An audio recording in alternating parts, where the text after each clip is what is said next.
What's going on, you guys? My name is Mr. Alex. Welcome back to the YouTube channel. In this video I'm going to be teaching you as a new Runescape player, or maybe you have a friend who's a new Runescape player, how to play the game. I'll give you some tips and just tell you what is good about the game, how you can get started, and what is this game all about. Let's get into it. So when you start the game, you will appear in Berthorpe. Now you may do the tutorial, which will take you to I believe it's Tutorial Island. I've not done the tutorial in many years, but there'll be some form of tutorial, and if you do that, then you'll get a little bit more out of the game.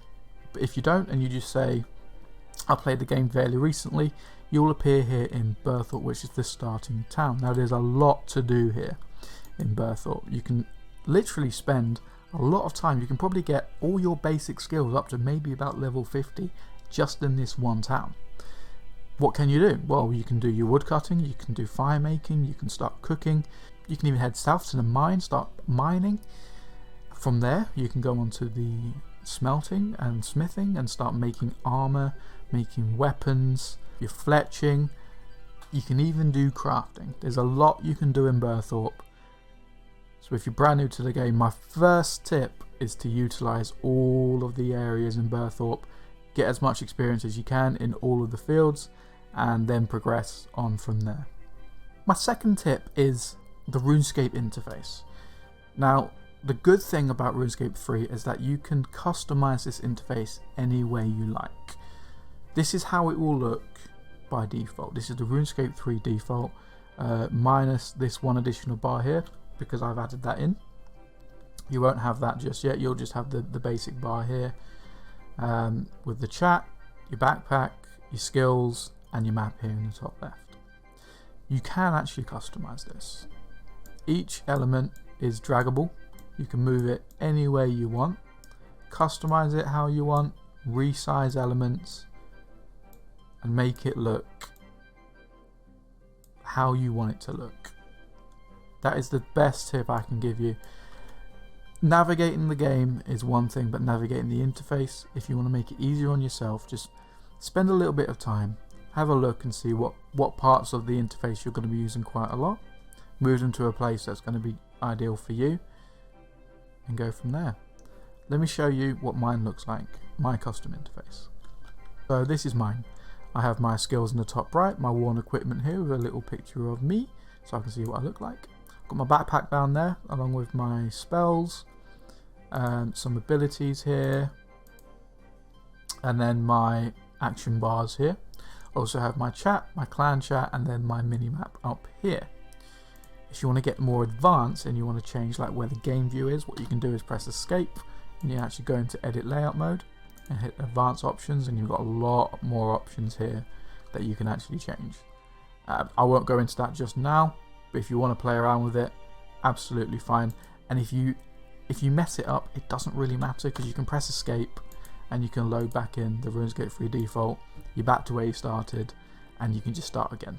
Not a problem. My third tip is quests.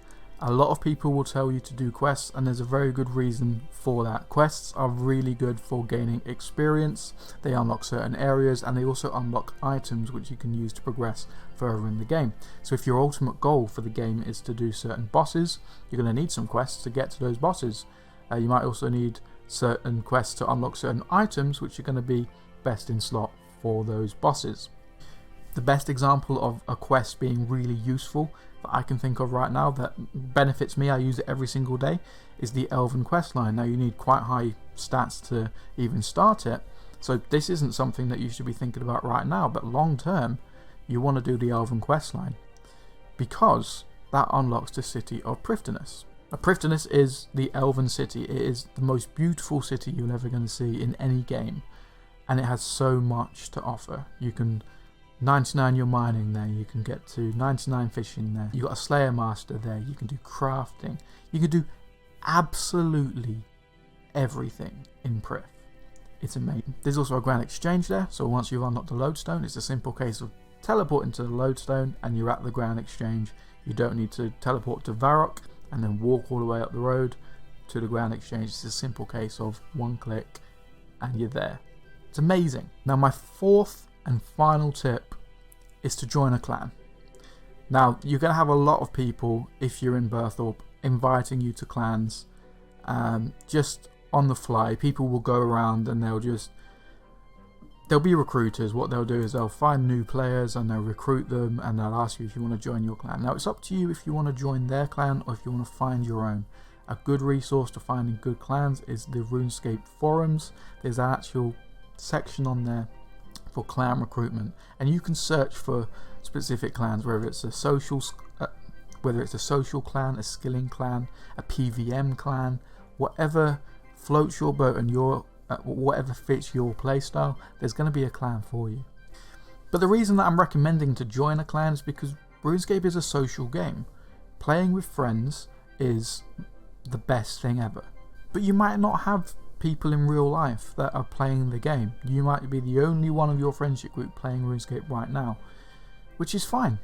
Join a clan, make some friends, and you'll enjoy the game a lot more because you'll gain more experience from learning from your clanmates. You'll make friends, which will make the game more enjoyable. And also, if the clan has a citadel, you get some free experience with things like woodcutting, mining, cooking, summoning, by capping every single week. And by capping every week, you'll actually get up to 6% additional boost of XP, which is amazing. You just get free XP. Free experience for collecting free experience. It's amazing. You're helping your clan, they're helping you. It's great. It's great. It's really, really good. I hope you found the video helpful, and if you are a new player coming to RuneScape, if it's your first time here, then consider subscribing, because I do make content on RuneScape all the time, whether that's a guide on a certain skill, a new player's guide like this, or maybe it's one of my series where I'm playing as an Iron Man or my Road to Max series. I make content on RuneScape all the time, and I'd love it if you hit subscribe and join the family. Additionally, I do also stream on Twitch, so if you want to click on the link in the description, you can go and follow my Twitch and catch me most days streaming RuneScape. We can hang out, chat, and just play the game together. So if you want to join, feel free. But with all that being said, my name's been Mr. Relics, you've been awesome, and I'll see you next time.